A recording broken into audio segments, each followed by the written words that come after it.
আমাদের পরীক্ষা দেওয়া এটা নতুন কিছু নয়।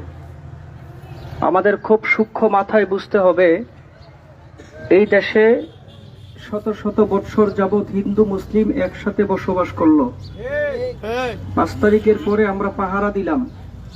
5 তারিখের পরে এদের পূজা মণ্ডপ সুস্থভাবে তাদের ধর্মীয় উপাসনালয়ে এই ধর্মীয় উপাসনা পালন করার জন্য আমরা নিরাপত্তার ব্যবস্থা করলাম।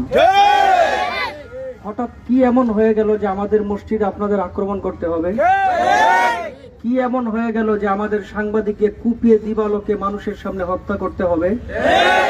পরিষ্কার আমাদের হিন্দু মুসলিমদের ভিতর একটা দাঙ্গা লাগাবার চেষ্টা করতেছে। আমরা তো লাগবো, রাসূলের বাণী অনুযায়ী আমরা গজওয়াতুল হিন্দের প্রস্তুতি নিচ্ছি। তবে বাংলাদেশে যারা হিন্দু বসবাস করে এদেরকে মুসলমান বানায়া তাদের হাতে তরবারি দিয়ে এরপরে হিন্দুস্তানে আমরা যুদ্ধ করব।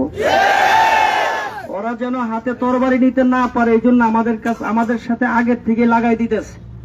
পরিষ্কার ভাষায় বলতে চাই, এই দেশে কেউ যদি দুষ্টামি করেন তাহলে বোকার স্বর্গে বাস করবেন। এটা মুসলমানের দেশ, এটা ইসলামওয়ালাদের দেশ।